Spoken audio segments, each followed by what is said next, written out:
à tous. Aujourd'hui, j'aimerais vous présenter une pièce de collection assez intéressante et assez rare. Il s'agit du casque de l'armée britannique Mark 6A, qui est la version améliorée du fameux Mark 6. Il s'agit évidemment au niveau historique du premier casque en composite de l'armée britannique. Le Mark 6 avait été introduit en 1986 et amélioré en 2005 par la version que je vais vous présenter aujourd'hui, par la version Alpha, la version A. Voilà, je vais enlever le couvre-casque et les accessoires pour vous détailler un peu plus la chose. Donc voilà, j'ai retiré le couvre-casque, donc on peut voir la chose dans toute sa splendeur. Je ne sais pas si on va bien traduire à l'écran, la couleur est noire. Contrairement à son prédécesseur, on peut voir plusieurs différences subtiles, on pourrait dire, entre les deux casques. La première est que le Mark 6 a été peinturé en noir, tandis que son prédécesseur, le Mark A est noir, et le Mark 6 est vert olive. Aussi, je vais vous présenter aussi les quelques différences du système à l'interne de suspension. Si on fait le tour en général, on l'appelle amicalement le melon de combat pas pour rien.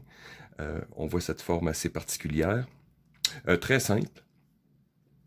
Petit détail, à une certaine époque, quand l'armée canadienne voulait changer évidemment son casque de combat, qui était le Mark 1, pas le Mark 1, mais le M1 version canadienne du fameux casque américain. Ils ont fait plusieurs recherches. Un des casques qu'ils ont essayé était bien sûr le Mark 6, aussi avec le Orlight israélien et d'autres casques. Donc, pour ceux qui sont familiers avec l'armée canadienne, il y a quelques détails, dont le système de jugulaire qui est très similaire au casque actuel. Donc voilà, on va voir ça en détail un peu plus tard. Maintenant, chose intéressante, c'est un casque donc en composite. À une époque, évidemment on connaît bien le Kevlar, mais ce casque est fait de nylon balistique. La première version. La version A, dans ses détails, a été légèrement améliorée. Aussi au niveau de la protection balistique générale. Donc, à ne pas confondre, je vois beaucoup de surplus qui spécifient, voici un casque en Kevlar. Il ne s'agit pas d'un casque en Kevlar, mais bien de nylon balistique. Maintenant, pourquoi bien sûr le nylon balistique? Pour plusieurs raisons. Comparativement au Kevlar, bien sûr. Des fois, il part des raisons, exemple, commerciales. Mais ici, il y a un équilibre entre, par exemple, le coût, la durée de vie d'une pièce d'équipement et bien sûr sa protection en général. Si je me fie à l'usage du casque Mark 6 dans toutes ses variantes, on parle ici d'un casque qui a été introduit en 86 et qui a techniquement été retiré du service en 2009.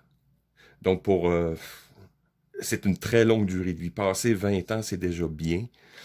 Donc, il semble que ce casque, malgré tous les problèmes que j'ai vus, spécialement au niveau balistique, j'ai été peu impressionné par le Mark 6. Je vais essayer de poster, si je peux, une démonstration. C'était peu impressionnant, mais quand je regarde les déploiements où l'armée britannique a utilisé ce casque, c'est quand même impressionnant. Donc, encore ici, il y a peut-être quelque chose que je rate, mais je posterai simplement les différents conflits. Donc, techniquement, ce casque a fait ses preuves. Donc, voilà. Et la version A ici a été une mesure avant l'introduction du casque actuel, qui est en introduction. Je peux dire actuel parce qu'il va être déjà remplacé par le nouveau du programme Virtus. Donc, la version qui est actuellement techniquement en service, c'est le Mark 7, qui lui-même va être remplacé. C'est un casque assez connu et populaire. Et selon la source où vous allez l'acheter, c'est un casque des fois assez abordable. On parle ici quand même d'un casque balistique qui va vous protéger contre plusieurs impacts, même de petit calibre, à un prix tout à fait abordable. Le système a été conçu aussi pour, évidemment, les équipements modernes. Donc, ici, on parle bien sûr l'utilisation du fameux S-10 de l'armée britannique. Je ferai une vidéo, ça sera sûrement la prochaine. Et des systèmes de communication, donc les Clansman dans ce cas-ci, donc les espaces à l'intérieur ont été conçus pour les différents systèmes de communication. J'ai regardé le système actuel qui est le ERA 195, qui a été mis à jour par le ERA 195 e-Combat. Et il est fait pour le Mark VI et le Mark VII. Donc j'essaierai de mettre une photo pour vous montrer. Donc des équipements encore modernes vont fonctionner avec ces casques relativement anciens. Maintenant, détaillons un peu l'intérieur. Voici le système de jugulaire en 3 points. Donc, chacun des côtés ici, très similaire, bien sûr, comme j'expliquais, au casque canadien actuel. Donc, fait d'un canevas avec des boucles ajustables, donc en avant et en arrière. Donc, je détaillerai, je vous montrerai une photo un peu plus, mais c'est un système qui est très simple, très efficace. Maintenant, à l'intérieur, on peut voir ici, nous avons une mousse très dure qui fait comme le dessus du casque, laissant sur les côtés pour les équipements de communication. On a ici, dans le fond, une espèce de filet très mince qui ressemble beaucoup au même tissu que les poches de vêtements. Donc voilà, et ajustable par deux velcro. C'est un peu difficile à vous démontrer ici, c'est comme par en dessous, mais c'est ajustable en hauteur. Et chose intéressante, c'est que nous avons deux rembourrages ici en cuir à l'arrière et à l'avant, encore ici ajustable par velcro, un peu comme à l'arrière, un peu particulier. Donc c'est un système de suspension différent, qu'on peut voir, c'est beaucoup plus moderne et plus confortable que par rapport au Mark VI, qui était avec une corde, si je me souviens, comme le fameux beigne. Donc ici, on a suivi un peu les plaintes de différents soldats, donc on a amélioré. Et une modification que certains soldats faisaient, en tout cas que je lisais dans les anecdotes de guerre, c'est qu'ils se faisaient un beigne avec les bandages de campagne pour le rendre encore plus confortable. Donc voilà. J'ai essayé, je l'ai porté pendant plusieurs heures. Je peux vous dire, c'est très confortable. Et il y a aussi, qu'est-ce que j'ai vu, c'est qu'il y a eu une mise à jour aussi du système interne. Je ne sais pas comment le traduire en français, mais c'est un système de rembourrage confortable qui a été développé pour le Mark VI et pour le Mark VII. Donc j'ai trouvé une image ou deux. Possible que j'essaie de le trouver et le commander. Donc je verrai en temps et lieu. Petit détail intéressant, c'est comme je vous expliquais, le rembourrage ici peut évidemment être modifié, enlevé quand on veut faire la maintenance ou retaper le casque. Il y a comme sur le dessus deux, je peux dire espèce de deux mamelons, on pourrait dire. Comment qu'on fait la maintenance? C'est qu'on simplement on va comme couper ces choses-là et les repousser vers l'intérieur et pour enlever le rembourrage et ainsi le remplacer. Ou ce que certaines personnes peuvent faire, c'est enlever le système normal de suspension et bien sûr le remplacer par des systèmes modernes. On retrouve, je n'ai vu au niveau militaire et airsoft, donc les fameux panneaux velcro et rembourrage. Donc c'est peut-être une modification que je vais faire. Mais actuellement, sûrement la première modification que je vais faire, c'est remplacer le système de jugulaire par le système canadien, qui est un peu plus intéressant, les ajustements plus faciles, donc je posterai éventuellement la modification, mais il doit être, je vais vérifier, mais il devrait être totalement compatible avec ce casque. Donc, comment porter, évidemment, attacher le casque. Évidemment, c'est une sangle en 3 points. Donc, un ajustement à l'arrière et à l'avant. Bon, on va reprendre.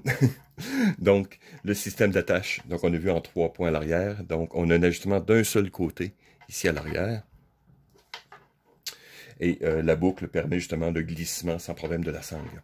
Ensuite, ajustement vertical ici. On a une boucle en métal et fermeture par bouton pression. Donc, ça permet de, évidemment, l'enlever. Donc, ça sécurise, c'est très fort, il n'y a pas de problème, mais ça permet de bien sécuriser le casque et de l'enlever rapidement si besoin est. Donc, on pourrait dire que c'est une coupe un peu aéroportée. Sur les côtés du casque, on voit des protubérances. Je ne sais pas si on va bien le voir. Protubérances, qui servent bien sûr un peu d'espace pour les équipements de communication, mais aussi il y a une attache qui permet d'avoir une visière avant. Donc, on détache, donc il y a un des trous qu'on voit ici qui est spécialement conçu pour une espèce de chose pour attacher une visière à l'avant. Donc maintenant, on va détailler un peu le couvre-casque. C'est une attache très simple, donc rien de compliqué. Ce n'est que du cordage, donc simplement par serrage. Bon, voilà le couvre-casque dans toute sa gloire. Quand j'ai commandé ce casque, ils m'ont fait le petit cadeau de m'ajouter ce couvre-casque en camouflage MTP, qui est le camouflage actuel de l'armée britannique. Donc, c'est une espèce de multicam.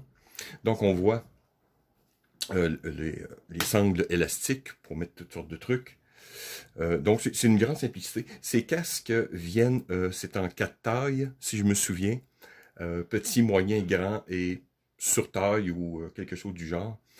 Donc, ici, c'est un large.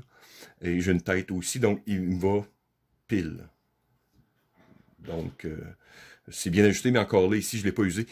Quand j'ai reçu ce casque, il était pratiquement neuf, ce qui j'étais très content de voir arriver. Il était pratiquement neuf. Donc, les tailles sont correspondantes. Donc, si vous avez une taille un peu comme moi, c'est dans les 60-61, donc le large va bien faire. Donc, les couvre-casques aussi viennent en différentes tailles. Sur la bordure, on voyait souvent une chose avec les casques britanniques, c'était une grande bordure en caoutchouc. J'avais regardé une compagnie qui s'appelle Webtex, fait cette espèce de bande sur mesure pour les casques de type Mark VI, mais comme c'est une pièce qui est devenue comme très rare, ce que les soldats faisaient, et ça tombait bien que je n'avais une sous la main, c'est utiliser une botte NBC et couper la jambe pour en faire une bande, comme j'ai ici. Donc, voilà le casque dans toute sa gloire maintenant, en formation de combat. Donc, la bande élastique que vous voyez qui est faite à partir d'une botte NBC, le fameux élastique de combat, donc traditionnel avec les yeux de chat, et évidemment le couvre-casque MTP. Les couvre-casques sont disponibles en plusieurs types de camouflage, donc évidemment MTP, DPM, DPM désert, le bleu de l'ONU et une version arctique. Aussi plusieurs autres, je n'ai pas sous la main, j'ai vérifié, mais quelques autres couvre-casques vont avec, peuvent être mis. Donc j'essaie de mettre la main pour l'instant sur un Flecktarn. Parce que je veux mon kit est généralement en Flecktarn, mais j'ai une version, c'est très beau MTP, mais je préfère le Flecktarn. Donc voilà. Pour le reste, si vous êtes capable de vous mettre la main sur un casque, donc vous avez, si on parle d'un point de vue survivaliste ici, c'est une case de protection qui va être correcte, mais ce qui est important ici, c'est pas qu'est-ce que ça coûte, c'est qu'est-ce que ça vaut. Donc vous allez peut-être être capable de mettre la main sur, pour environ une centaine de dollars maximum, un casque de protection qui va être adéquat en cas de problème. Évidemment, on parle de manifestations ici et autres trucs. Donc, et d'un point de vue de collectionneur, bien, évidemment, il s'agit d'un grand classique, donc d'une pièce d'histoire à garder dans ses étagères.